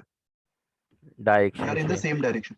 तो अगर मैं इसको पार्टिकल 1 नाम दे दूं और इसको पार्टिकल 2, पार्टिकल 1 का अगर मैं वेलोसिटी राइट की तरफ मानूं, तो पार्टिकल 2 का भी वेलोसिटी राइट की तरफ होना चाहिए। यस सर ये सिचुएशन सवाल में ही दिया हुआ है, ये समझ में आया इसको कैसे इंटरप्रेट करना है? अभी दोनों के बीच में फेज डिफरेंस निकालना है, राइट? तो अगेन ये सवाल को सॉल्व करने के लिए you can use phasor diagram. एक सर्कल बना दो, और सेम सर्कल बना सकते हैं क्योंकि दोनों का एम्पलीट्यूड सेम है ना, तो दोनों के सर्कल का रेडियस ए ही होगा। और दोनों पार्टिकल्स को प्लॉट कर दो। पार्टिकल 1 कहाँ पे होगा? ये प्लस एम्पलीट्यूड, ये माइनस एम्पलीट्यूड, और ये मेन पोजीशन। पार्टिकल 1 ऊपर होगा या नीचे होगा? ऊपर. पार्टिकल 1 ऊपर होगा इधर a/3 पे, एंड पार्टिकल 2 ये नीचे होगा माइनस a/3 पे। एंड दोनों पार्टिकल किस तरफ मूव कर रहे हैं, पॉजिटिव की तरफ या नेगेटिव की तरफ? पॉजिटिव। तो दोनों पार्टिकल्स को ऊपर मूव करवा देंगे इस तरीके से। तो इनके करस्पॉन्डिंग सर्कुलर मोशन वाले जो पार्टिकल्स होंगे वो कहाँ पे होंगे, राइट लेफ्ट, या एक राइट एक लेफ्ट? राइट, दोनों राइट। दोनों ही राइट में होंगे क्योंकि एंटी क्लॉकवाइज मूव कर रहे हैं। तो पार्टिकल 1 डैश यहाँ पे होगा एंड पार्टिकल 2 डैश यहाँ पे होगा। समझ में आया? तो पार्टिकल 1 के लिए जो फेज एंगल होगा, इनिशियल फेज, ये इसका इनिशियल पोजीशन ही मान लो। तो ये वाला जो एंगल है इसको φ1 मान लो, और नीचे वाला जो एंगल है ये वाला, इसको 90 φ2 मान लो। डिग्री आएगा। नहीं 90 डिग्री नहीं आएगा। देखो φ1, साइन ऑफ φ1 क्या होगा? साइन ऑफ φ1 क्या होगा? Opposite is a/3 and hypotenuse is a। ए तो साइन ऑफ φ1 तुम्हें दिख रहा है 1/3 है, non standard by angle. And sine of φ2 भी सेम ही आ जाएगा। तो कहना है से φ1 and φ2 both are equals to sine inverse of 1/3। तो उनके बीच का एंगल क्या होगा बताओ? फेज डिफरेंस मतलब ये वाला एंगल, क्योंकि ऊपर वाले पार्टिकल का अगर मैं इनिशियल फेज φ1 मान रहा हूँ, तो नीचे वाले का जो इनिशियल फेज है वो माइनस φ2 होगा ना एक तरीके से, क्योंकि नेगेटिव डायरेक्शन में जा रहा है। तो दोनों के बीच का एंगल कितना रिपोर्ट करेंगे अपन? 2 दोनों sin के बीच का inverse phase 1 by difference. 3. 2 sine inverse. Phase difference जो है वो दोनों के बीच का एंगल होगा, which is 2 times of φ1, 2 sine inverse 1/3। समझ में आया कैसे सॉल्व करना है फेज डिफरेंस के लिए? हेलो सर, हाँ बताओ। तो यहाँ पे फ्रीक्वेंसी को ओमेगा क्यों दिया है? एक्चुअली वो एंगुलर फ्रीक्वेंसी, एंगुलर वर्ड लिखा नहीं है इधर, बट इट्स अंडरस्टूड कि वो एंगुलर फ्रीक्वेंसी की बात कर रहे हैं, वो ओमेगा होगा, राइट? सर एंगुलर फ्रीक्वेंसी मतलब? एंगुलर फ्रीक्वेंसी अपन ने पढ़ा था ना, सर्कुलर मोशन में जिस एंगुलर स्पीड से वो जाता है। एंगुलर फ्रीक्वेंसी और एंगुलर स्पीड एक ही बात है। Okay sir. तर ये सिचुएशन पूरी उल्टी कर सकते हैं ना, मतलब दोनों पार्टिकल माइनस एम्पलीट्यूड की तरफ जा रहे हैं। जैसा अगर दोनों पार्टिकल माइनस एम्पलीट्यूड की तरफ भी जा रहे होते तो भी सेम आंसर आता। ये पूरा का पूरा जो डायग्राम है वो लेफ्ट की तरफ प्लॉट हो जाता उस केस में, है ना। एंगल तो सेम ही आता ना, फिर भी दोनों के बीच का जो एंगल का डिफरेंस है वो उसका रिजल्ट सेम ही आता। Yes sir. Sir phasor diagram में हम लोग अल्फा के वैल्यू हमेशा 0 लेंगे ना? हाँ, एंगुलर एक्सेलरेशन 0 लेंगे हम लोग, कांस्टेंट सर ओमेगा की वैल्यू अज्यूम करेंगे, यूनिफॉर्म सर्कुलर मोशन। ये एग्जांपल क्लियर है सबके लिए? ये सारे एग्जांपल्स अभी लिखो मत, ये तुम बाद में खुद से सॉल्व करते हुए नोट्स कंप्लीट करना, ठीक है। और एग्जांपल्स ट्राई करें ऐसे ऐसे ही कॉन्सेप्ट पे। Yes sir. ये वाला सवाल देखो, two particles P and Q are executing SHM along across the same straight line. उनके डिस्प्लेसमेंट्स गिवन है yp और yq. An observer at t equals to 0 observes the particle P at a by root 2 moving to the right from the mean position while q is at minus root 3 a by 2 moving to the left from the mean position. देखो आसान सवाल है, दोनों particles को phasor diagram में plot कर सकते हो, दोनों पार्टिकल्स का इनिशियल कंडीशन दिया हुआ, तो फेजर डायग्राम में प्लॉट करके उनके बीच का एंगल निकाल सकते हो। ट्राई करोगे एक बार खुद से, मैं तुम्हें 2-3 मिनट दे रहा हूँ, सॉल्व करके देखो क्या आंसर आ रहा है।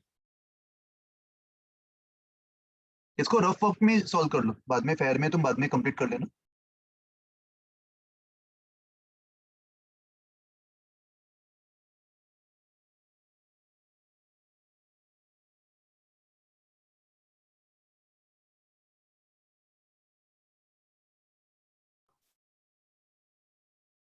Sir 7 pi by 12।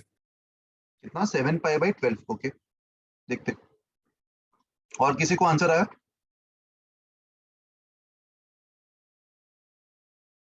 Directly circle पे ही प्लॉट कर दो, वो मैं अलग से जो स्ट्रेट लाइन बना था वो भी तुम्हें करने की जरूरत नहीं, एक बार तुम्हें समझ में आ गया उसके बाद।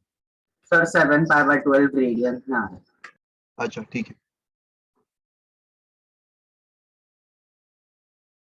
Plus amplitude mean position and minus amplitude. पहला जो पार्टिकल है पार्टिकल P, वो कहां से स्टार्ट कर रहा है? a बाई रूट 2 से स्टार्ट कर रहा ये बाय रूट 2 है और ऊपर की तरफ मूव कर रहा है, तो इसके करस्पॉन्डिंग ये होगा सर्कल पे 1 डैश या P डैश मान लो, पार्टिकल P के corresponding, and particle Q minus root 3 by 2 पे है, हाँ और ये किस तरफ मूव कर रहा है? डाउन। ये नीचे की तरफ मूव कर रहा है टुवर्ड्स नेगेटिव, तो इसका जो प्लॉट होगा वो लेफ्ट की तरफ होगा या राइट की तरफ? लेफ्ट। लेफ्ट की तरफ होगा Q डैश। तो P डैश का जो एंगल है, P डैश का ये एंगल जो होगा ये 45 होगा ना, ये वाला एंगल 45 डिग्री। हाँ सर। एंड Q डैश का जो एंगल होगा ये वाला angle, opposite is root three a by 2 and hypotenuse is a, तो ये एंगल 60 आ जाएगा। तो दोनों के बीच का जो एंगल है ये वाला एंगल, हमेशा स्मॉलर एंगल लेंगे अमॉन्ग्स द टू, तो दोनों के बीच का एंगल कैसे निकालेंगे? ज्योमेट्री से। ये वाला जो एंगल है ये 120 आ जाएगा, राइट? 165 डिग्री। तो 120 प्लस 45 तो 165 डिग्री, और इसको अगर मैं रेडियंस में कन्वर्ट करना चाहता हूँ तो डिवाइड बाय 180 इंटू पाई। ये मैच नहीं हो रहा ना, अलग ही आ रहा है। सर सिग्मा 2 माइनस सिग्मा 1 निकालना है। सिग्मा 2 सर वो दोनों को माइनस करके सर पॉजिटिव एक्स एक्सिस पे कंसीडर करेंगे ना एंगल्स। हाँ सर। अच्छा 5 2 माइनस 5 1 बोला है, ओके ओके ठीक है। 5 2 माइनस 5 1 के लिए अपन दोनों के इनिशियल फेज एंगल्स ले लेंगे, सही बोल रहे। पहले वाले का 5 2 किसका है? Q का है ना 5 2। Yes sir. 5 2 is for Q, तो Q के लिए 180 प्लस 60 लेंगे, राइट? Q डैश का जो फेज होगा इनिशियल फेज वो ये होगा 180 प्लस 60 मतलब 240 डिग्री, और P के लिए कितना होगा? 45 डिग्री। 45। तो इससे क्या आंसर आ रहा है? 195। 195 डिग्री। तुम डिग्रीज में भी रिपोर्ट कर सकते हो, ये भी चलेगा, ठीक है। हाँ एनी सर डाउट्स? सबको समझा ये कॉन्सेप्ट? Hello sir. हाँ बताओ। सर अभी इसके पहले आप जैसे 165 जैसे आंसर आया था वैसे क्यों नहीं किए? दोनों ही सही है एक्चुअली, दोनों से कर सकते हो, बट यहाँ पे वो लोग ने स्पेसिफिकली 5 2 माइनस 5 1 पूछा है ना, वो लोग ने इक्वेशन दिया हुआ है, इसमें इस इक्वेशन में 5 1 5 2 क्या रिप्रेजेंट कर रहा है? Initial face angle initial represent face कर रहा है, एंगल। और इनिशियल फेस एंगल तो हमेशा पॉजिटिव एक्सिस से मेजर करते हैं ना। हाँ यस सर, समझ गया। ये वाला जो एंगल है इसको अपन 5 2 बोलेंगे, और ये वाले एंगल को 5 1 बोलेंगे। समझा अभी? सर डायरेक्शन कैसे बताए उसमें लिखिए कौन सा डायरेक्शन? सर, पी और क्यू। सवाल में दिया हुआ है ना डायरेक्शन, सवाल में ये स्टेटमेंट देख, moving to the right from the mean position. Moving to the right मतलब पॉजिटिव डायरेक्शन में मूव कर रहा होगा, इसीलिए फेजर डायग्राम में भी मैंने पी को पॉजिटिव डायरेक्शन ऊपर की तरफ मूव करवा दी, और क्यू जो है वो लेफ्ट की तरफ मूव कर रहा है, मतलब नेगेटिव डायरेक्शन में मूव कर रहा होगा, तो फेजर डायग्राम में भी मैंने इसको नेगेटिव डायरेक्शन में मूव करवा दिया, राइट? Yes sir. और उसके करस्पॉन्डिंग सर्कुलर मोशन वाले का भी समझ में आ गया, पी डैश और क्यू डैश का प्लॉटिंग। हाँ वो समझ। ओके, नेक्स्ट सवाल देखिए, ये समझ में आ गया ना सबको? सॉल्व कर लोगे बाद में खुद से? हाँ हेलो सर सर। यस बताओ। सर अगर सिर्फ फेज डिफरेंस पूछा रहता तो 165 डिग्री आंसर देते तो भी राइट था दोनों ना? ही सही था, फिर 195 भी सही था और 165 भी सही, ठीक है। हाँ सर, समझ गया।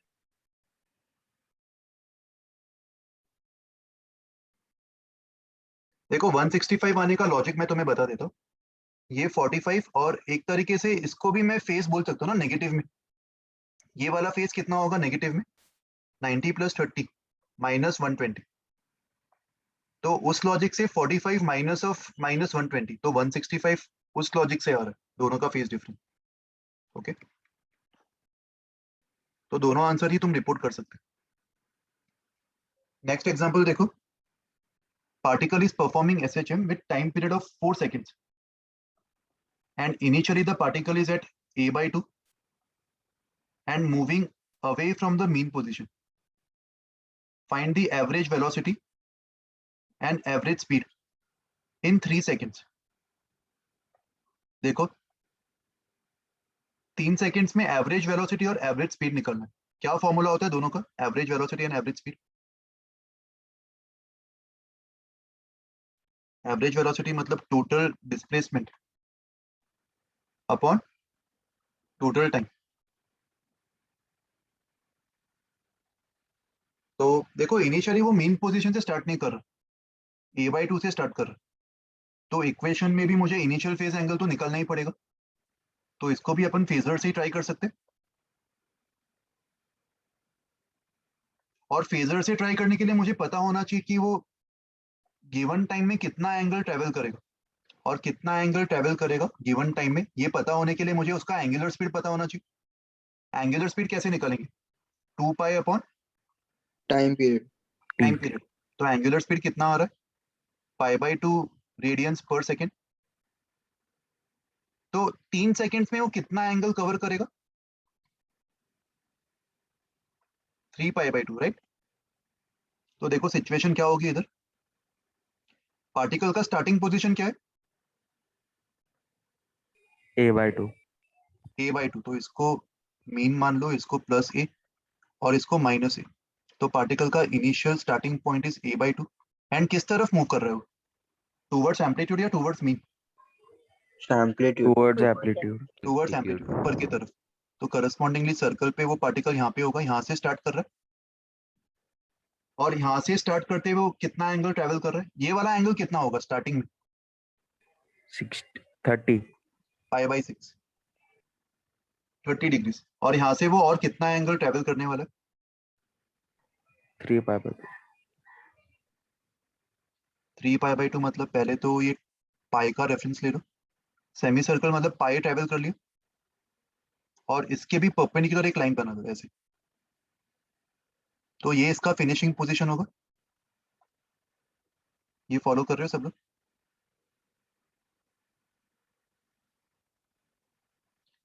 यहाँ से वो 3π/2 एंगल मूव कर गया, मतलब पहले पाई एंड देन फर्दर π/2, और यहाँ जाके वो पहुंच गया फिनिशिंग पोजीशन पे, राइट। तो फिनिशिंग पोजीशन पे उसका जो एसएचएम परफॉर्म करने वाला पार्टिकल होगा वो यहाँ पे होगा, और ये एंगल्स अपन निकाल सकते हैं। व्हाट इज दिस एंगल, कोई बता सकते हैं? π/3 होगा क्योंकि पूरा एंगल 90 है, माइनस π/6। तो इसको π/3 बोल सकते हैं। तो अगर ये π/3 है तो कहने से ये पोजीशन -a/√3, यस और नो? Yes sir. तो इसका मतलब एसएचएम परफॉर्म करने वाला जो पार्टिकल है उसका पाथ जो है वो ऐसा होगा, पहले वो ऊपर गया, फिर वो नीचे आया, नीचे आके यहाँ पे रुक गया या यूटर्न मार के आया नीचे। फिनिशिंग पोजीशन में वो राइट की तरफ इस डायरेक्शन में मूव कर रहा है। तो अगर वो इसको अगर मैं फिनिशिंग मानता तो वो नीचे की तरफ मूव कर रहा है, तो नीचे Upwards जाके आएगा। यूटर्न मारा होगा और तब जाके यहाँ पे आया होगा। इसका ऐसा पाथ होगा, ये फॉलो कर रहे हो एसएचएम परफॉर्म करने वाले पार्टिकल का। तो उसका जो डिस्प्लेसमेंट है, डिस्प्लेसमेंट तो आसान है, डिस्प्लेसमेंट के लिए मुझे बस स्टार्ट और फाइनल देखना। मुझे बताओ इसका डिस्प्लेसमेंट क्या होगा, स्टार्ट और फाइनल के बीच में डिस्टेंस क्या होगा। स्टार्ट में वो ऊपर +a/2 है एंड फिनिशिंग में वो नीचे की तरफ a/√3, तो कहना है इसे डिस्प्लेसमेंट इज a/2 + a/√3। ये समझ में आ रहा है? Yes sir.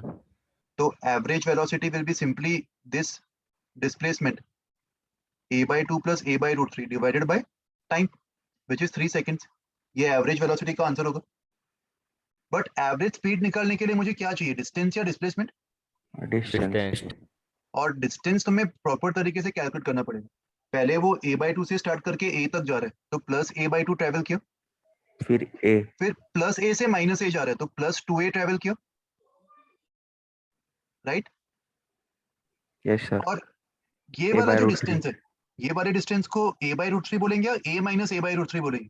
a/√3 तो ये होगा ना, तो फाइनल जो डिस्टेंस है वो a-a/√3 होगा, तो उसको भी ऐड कर देंगे +a-a/√3। ये डिस्टेंस वाला पार्ट समझ में आया? टोटल डिस्टेंस कितना हो जाएगा, 2a + a 3a, 3a + a/2 मतलब 7a/2 + a/√3। तो इसके करस्पॉन्डिंग जो एवरेज स्पीड होगा उसके लिए ये डिस्टेंस को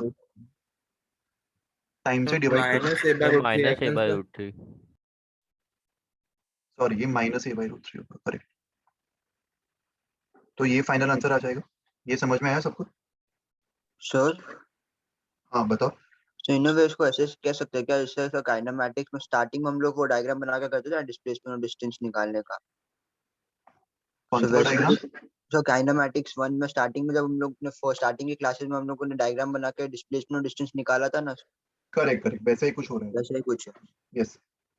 तो डिस्टेंस के लिए तुम्हें थोड़ा एक्स्ट्रा केयरफुल रहना पड़ेगा, तुम्हें टोटल पाथ का लेंथ चाहिए। डिस्प्लेसमेंट तो तुम्हें इजीली मिल जाएगा, खाली स्टार्टिंग और फाइनल पोजीशन चाहिए डिस्प्लेसमेंट की, है ना। सबों को कंफर्टेबल लग रहा है सारे एग्जांपल्स या बहुत ही डिफिकल्ट लग रहा है? सर वो a/√3 कैसे आया था सर, वापस बताओ ना। a/√3 दिया हुआ है ना, सवाल में दिया हुआ है। अच्छा सॉरी, सवाल में नहीं दिया हुआ है, वो एंगल से अपन ने निकाला। देख सवाल में क्या दिया हुआ है, 3 सेकेंड्स की बात कर रहे हैं, राइट। तो 3 सेकेंड्स में अपन ने निकाल लिया कि वो थीटा इक्वल्स टू 3π/2 ट्रेवल करने वाला है। Yes sir. यहाँ से वो ये इसका स्टार्टिंग वाला लाइन है और ये इसका फिनिशिंग वाला लाइन है, राइट।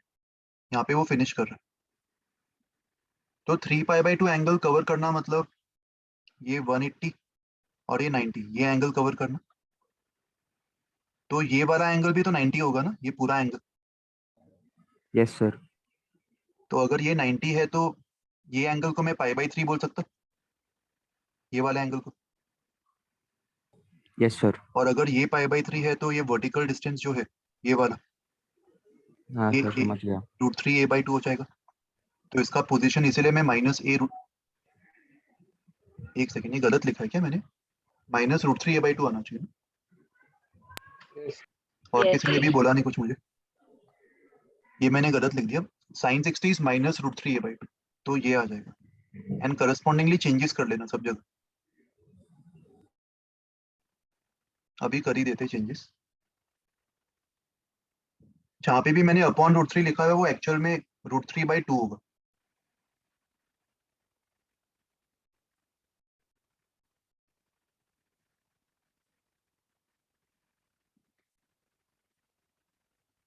बाकी सब समझ में आ गया ना? बाकी कॉन्सेप्ट कैलकुलेशन तो ठीक है, इसमें एक मिस्टेक हो गई थी अपन से, बट बाकी कॉन्सेप्ट समझ में आया सबको, कैसे अप्रोच करना है सवाल को? Yes sir. देखो अभी सही लिखा है क्या सब जगह? यही आंसर आ रहा है? Yes sir. ओके चलो। सर ए आना क्या हो गया? -√3/2 ए। हाँ इंटू ए, ठीक है। ठीक है, ये सवाल भी एक बार खुद से ट्राई करना बाद में, तुम्हें अप्रोच तो समझ में आ ही गया।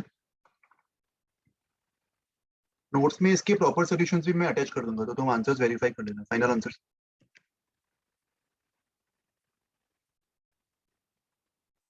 ये वाला सवाल देखो, 2 particles describe SHM of same time period and same amplitude along the same line about the same equilibrium position O at a given moment when they are at the same displacement. Same displacement मतलब same positions पे ही होंगे वो लोग, but उनके जो velocities है वो opposite directions में, 1.6 मीटर्स पर सेकंड। तो इसका एक डायग्राम बना लेते हैं। डायरेक्टली अपन फेजर डायग्राम बना सकते हैं।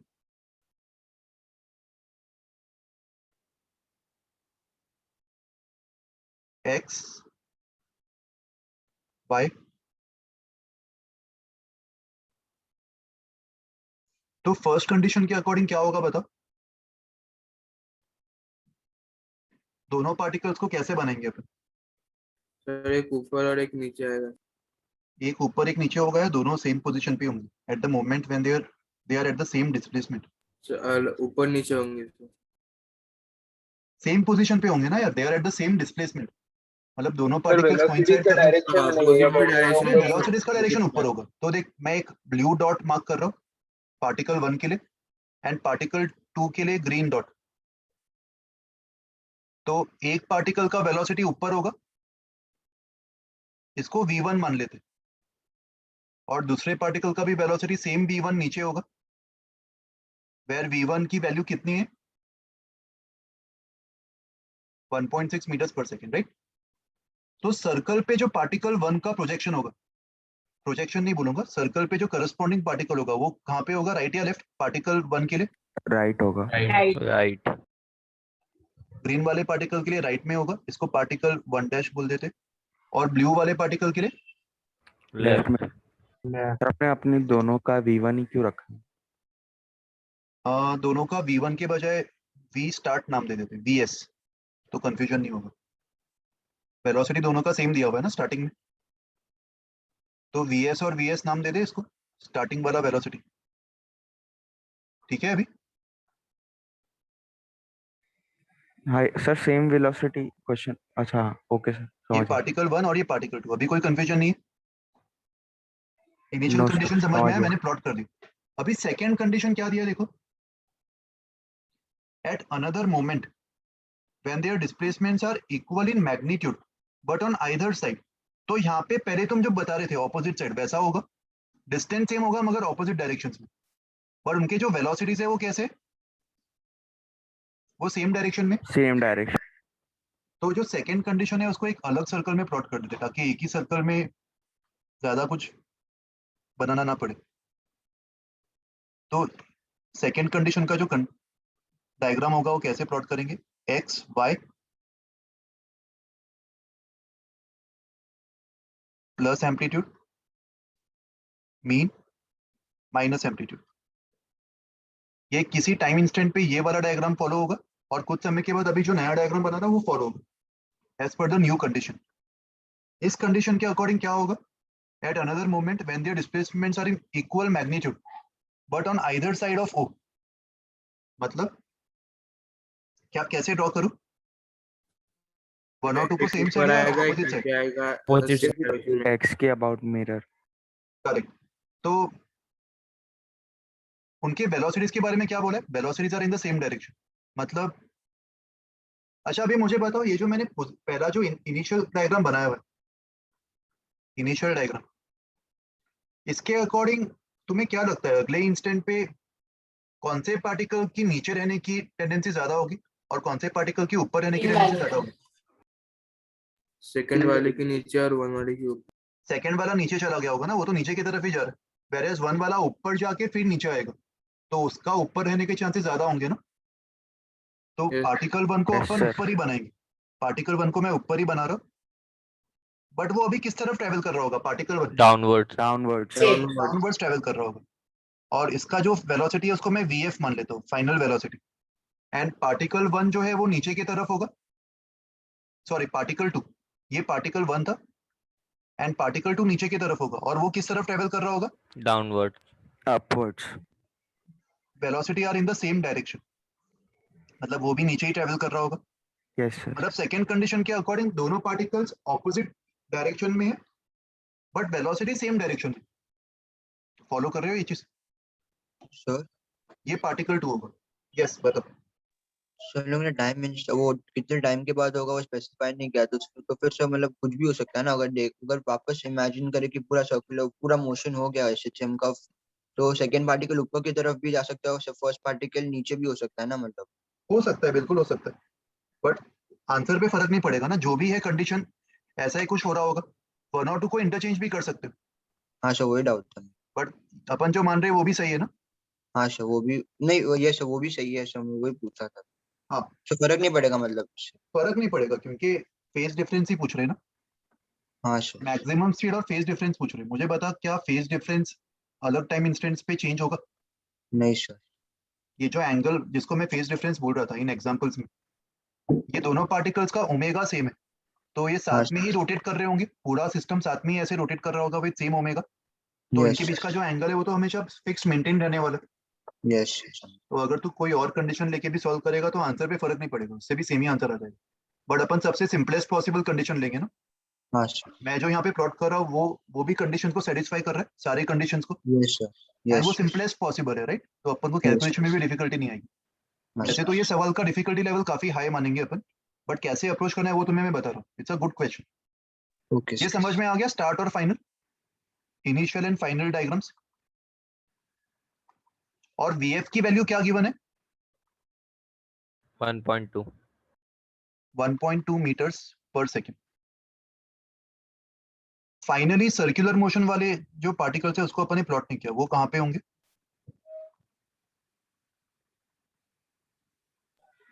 वन का कहाँ पे होगा बताओ? Left right? तो दोनों का लेफ्ट में होगा। दोनों का ही लेफ्ट में होगा, वेरी गुड, दोनों का ही लेफ्ट में होगा, 1 डैश एंड ये 2 डैश। तो ये सिचुएशन, 1 डैश जो है वो यहाँ पे पहुंच गया, अभी मैं कलर सेम रख देता हूँ इसका भी, एंड 2 डैश यहाँ पे पहुंच गया। तो दोनों का लेफ्ट में होगा वो कैसे पता चला? क्योंकि दोनों के वेलोसिटीज नीचे की तरफ है ना,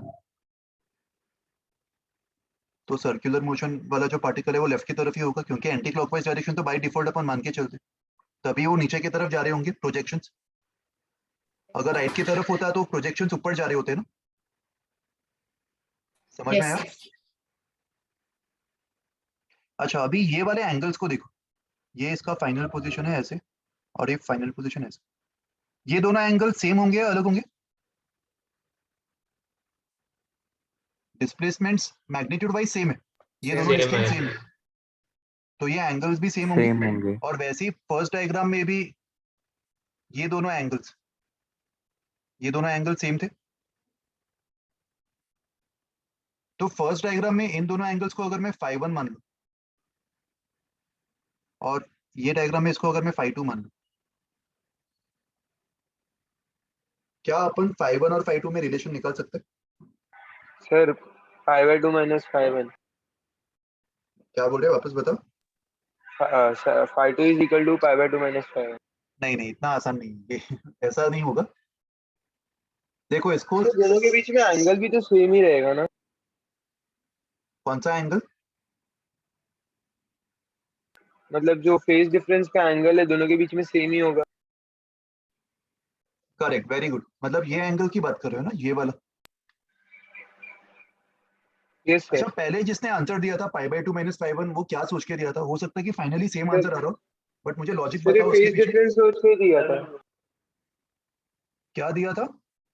सर ये फेज डिफरेंस सोच के ही दिया था। फेज डिफरेंस में हम लोग अच्छा, π2 फेज निकाल डिफरेंस सकते सोच के दिया तो ठीक है, एटलीस्ट डायग्राम को देखते हुए नहीं सोच रहे हो ना कि डायग्राम से ऐसा लग रहा है इसलिए बोल रहे हो, वो तो नहीं सोचा था ना। हैं। नहीं सर, नहीं सर। हाँ फिर ठीक है, फेज डिफरेंस सेम रहेगा, ये लॉजिक भी सही है। तो तुम देख पा रहे हो यहाँ पे 1' और 2', ये पूरा सिस्टम सेम एंगुलर स्पीड से रोटेट कर रहा होगा। तो ये वाला जो एंगल है, मैंने अभी जो डॉटेड लाइंस में ये एंगल मार्क किया इधर, ये वाला एंगल, और यहाँ पे ये वाला जो एंगल होगा, ये दोनों सेम होगा या अलग होगा? सेम होगा। ये दोनों एंगल सेम होना चाहिए ना, क्योंकि दोनों के बीच में सेम एंगल मेंटेन होना चाहिए। फर्स्ट डायग्राम में जो बीच का एंगल है वो कितना दिख रहा है? 90 - ϕ1 + 90 - ϕ1, मतलब 180 - ϕ1, 5 minus 2ϕ1, and that yes should be equal to 2ϕ2। तो यहाँ से ϕ1 + ϕ2 कितना आ रहा है? 90 डिग्री। ये बात समझ में आई?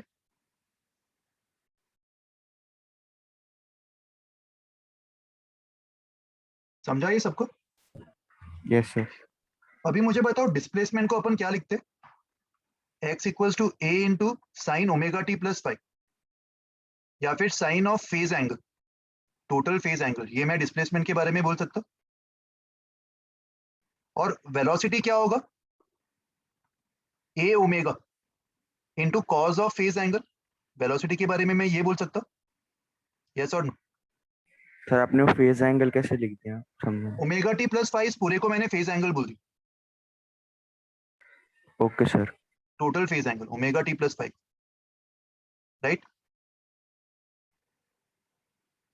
तो फर्स्ट केस में मुझे बताओ फेज एंगल क्या होगा? फेज एंगल मतलब जिस भी पोजीशन पे पार्टिकल है उसका एंगल पॉजिटिव एक्स ही मेजर करते हैं। तो तुम देख पा रहे हो फर्स्ट केस में फेज एंगल ϕ1 ही है। तो फर्स्ट केस में जो वेलोसिटी होगा, जिसको अपन 1.6 बोल रहे हैं, 1.6 को मैं a ω cos ϕ1 बोल सकता हूँ फर्स्ट केस में। ये समझ में आया कि नहीं?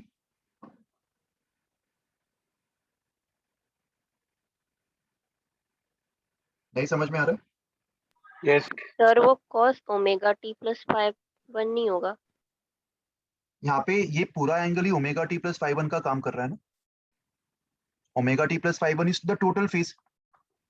हाँ ωt yes. + ϕ is the total phase angle ना, फेज एंगल जिसको मैं लिख रहा हूँ। एंड फेज हाँ टोटल फेज एंगल किसी भी इंस्टेंट पे क्या होगा? Total angle from the positive x axis, right? Yes. तो 1.6 इज a ω cos ϕ1। और यहाँ पे फेज एंगल क्या होगा इस वाले केस में? π - ϕ2, राइट? और यहाँ पे स्पीड है 1.2 मीटर्स पर सेकेंड। तो 1.2 को मैं a ω cos ऑफ π - ϕ2 लिख सकता हूँ। तो क्या आ जाएगा ये? 1.2 = -a ω cos ϕ2, and can I say cos ϕ2 is sin ϕ1 because they are complementary। Equation 1 और 2 को देखो, ये इक्वेशन 1 है और ये इक्वेशन 2 है। इन दोनों इक्वेशन से अगर मुझे एम्पलीट्यूड और ओमेगा चाहिए, क्या करना चाहिए साइन और कॉस को गायब करने के लिए? Square and add. तो डिवाइड Square करो and फिर ओमेगा से फिर स्क्वायर ना। डिवाइड करने पर 5 मिलेगा, है ना? उससे अच्छा स्क्वायर करके नहीं ऐड कर दो। सो मैं बोल रहा हूँ ए ओमेगा को डिवाइड करने को बोल रहा हूँ सर, और फिर स्क्वायर करके ऐड करना एक वैसे। ही बात है, डिवाइड करके स्क्वायर करके ऐड करो या डायरेक्टली कर दो। Sine square plus cos square का टर्म तो आने ही वाला है ना, ये ओमेगा कॉमन रह जाएगा, a square omega square common रह जाएगा और अंदर cos square ϕ1 + sin square ϕ1 which is 1, ये आ रहा है। तो ए स्क्वायर ओमेगा स्क्वायर कितना होगा? ये किसके इक्वल आ रहा है? 4। That means a omega is 2। and what does a omega represent? कहने से मैक्सिमम वेलोसिटी a omega होगा। वेलोसिटी की इस इक्वेशन को देखो, हाँ सर। Vmax का ये एक फॉर्मूला भी नेक्स्ट टाइम से याद रखना, Vmax is given by a omega। तो मुझे मैक्सिमम वेलोसिटी 2 मीटर्स पर सेकेंड आ गया। समझा ये सबको? और क्या पूछा है? Phase difference between the two. अच्छा, अभी एंगल अगर चाहिए तो डिवाइड कर देंगे। इक्वेशन 1 और 2 को अगर मैं डिवाइड कर दूं तो क्या मिलेगा?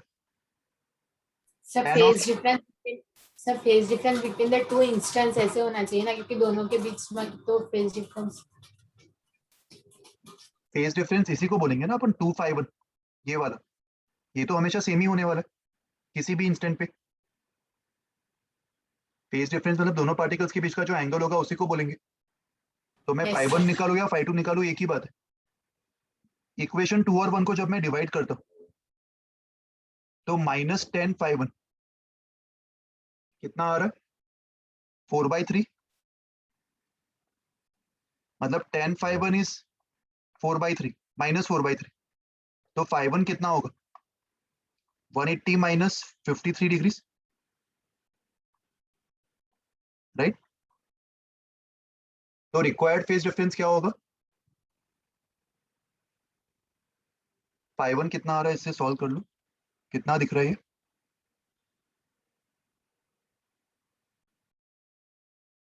कुछ मिस्टेक करी क्या सर? आई थिंक अपन को नेगेटिव साइन नहीं लेना चाहिए था, नेगेटिव साइन खाली डायरेक्शन बता रहा था।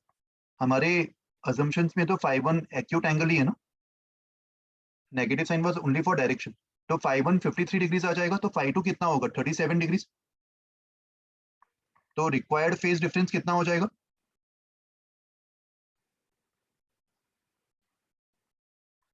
टू फाई टू मतलब 74 डिग्रीज। समझ में आया ये, बताओ क्या डाउट है। नहीं सर, वो क्लियर हो गया सब। क्लियर हो गया सबका डाउट। ये सवाल अच्छे डिफिकल्टी लेवल का था, इसको वापस ट्राई करना। और एक और सवाल है, ये तुम खुद से ही ट्राई कर लेना, ये भी तुम इजीली कर पाओगे। सर डाउट था। हाँ बताओ क्या डाउट है। सर आपने phi 1 और phi 2 दोनों को हमेशा एक्स एक्सिस से क्यों मेजर किया? इक्वेशन जब हम लिखते phi equals to a sin omega t plus phi, इसको डिफरेंशिएट करने पर वेलोसिटी आ जाएगा a omega cos omega t plus phi।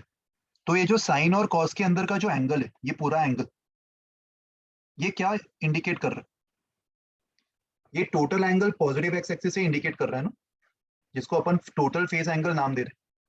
ये पूरा omega T plus five angle को ही मैंने फेज एंगल मान ली, और इसका मेजरमेंट हमेशा पॉजिटिव एक्स से लिया जाता है। Yes sir. सर बट आपने तो नेगेटिव एक्स से भी लिया है। नहीं, मैंने पॉजिटिव एक्स से लिया था इक्वेशन लिखते समय। ये वाला जब मैंने इक्वेशन लिखा a omega cos of phase angle, तो फर्स्ट केस में cos of phase angle positive x से phi 1 आ रहा है ना ये। Yes sir. और वैसे ही सेकेंड केस में फेज एंगल ये होगा, तो इसको मैंने 180 माइनस phi 2 ले लिया, pi minus phi 2। Yes sir समझ गया। ठीक है। और नेगेटिव आने का मतलब खाली ये इंडिकेट कर रहा है कि वेलोसिटी नेगेटिव डायरेक्शन में, वो तो हमें डायग्राम से भी दिख रहा है। ओके, और कोई डाउट है किसी को भी? सर tan phi 1 का वैल्यू कितनी? tan phi 1 4/3 आया ना, तो ये तो स्टैंडर्ड एंगल है 53 डिग्री। tan ऑफ 53 4/3 होता है ना।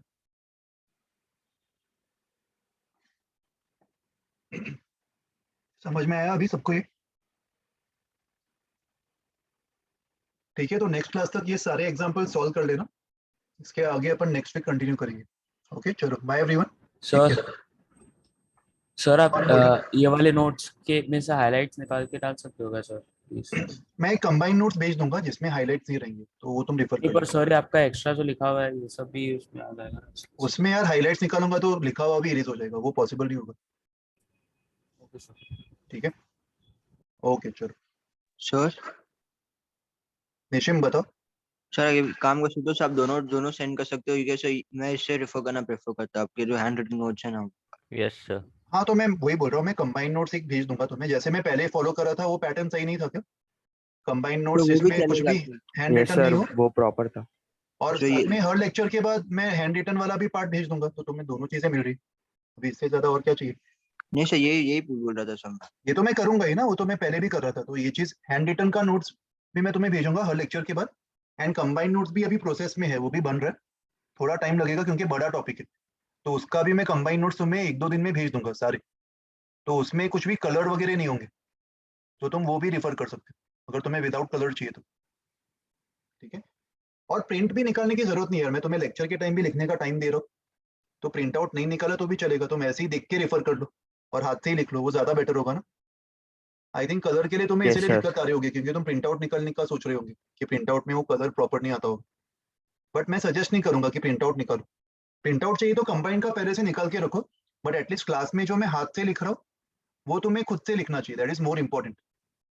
ठीक है, सर तो मतलब उसको सर आप जो एक्स्ट्रा लिखते हैं वो प्रिंट आउट पे हम लोग कॉपी कर लेते हैं। हाँ एग्जैक्टली वो सही है, वो तुम कॉपी कर लो, बट मैं जो हाथ से लिख रहा हूँ उसका भी प्रिंट आउट निकालना ये गलत होगा, फिर तो यार तुम खुद से तो कुछ कर ही नहीं रहे हो, तुम पूरा प्रिंट आउट ही निकाल रहे हो, तो वैसा मत करो। ठीक है, ओके सर। और कुछ पूछना है किसी को भी? सर वो tan 3/4 आएगा क्या? कुछ मिस्टेक की है क्या कैलकुलेशन में? हाँ सर tan 5 3/4 है। अच्छा, ये करेक्शन कर लो। मैंने कौन सा इक्वेशन से डिवाइड किया? 2 डिवाइड बाय 1 किया ना, तो tan of 5/1 will be 1.2 upon 1.6, correct, तो ये 3/4 हो जाएगा, सही बोल रहे हो। ठीक है, अकॉर्डिंगली आंसर मॉडिफाई कर लेना। देखो इसके जो प्रॉपर सोल्यूशन है वो मैं तुम्हें भेज दूंगा, तो तुम उससे एक्चुअल आंसर्स वेरीफाई कर सकते हो सकता है कि मैंने कुछ कैलकुलेशन मिस्टेक की हो। तो tan 5/1 अगर 3/4 आ रहा है तो 5/1 को क्या लिखेंगे? 37 डिग्रीज। तो एक्चुअल में 5/2 विल बी 53 डिग्रीज, राइट? 53। तो फेज डिफरेंस क्या रिपोर्ट करेंगे? 106। 106, करेक्ट। ठीक है अभी? सर बोलो।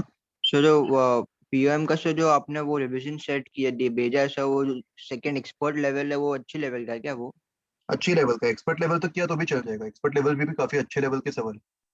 सर उसके बहुत सॉल्यूशन थैंक्स। भी भेज दूंगा मैं, और मुझे ओके सर। ये हफ्ते का टाइम दो, मैं ये ओके हफ्ते में सर। अपलोड कर दूंगा। ठीक है, चलो हेलो ठीक सर। है।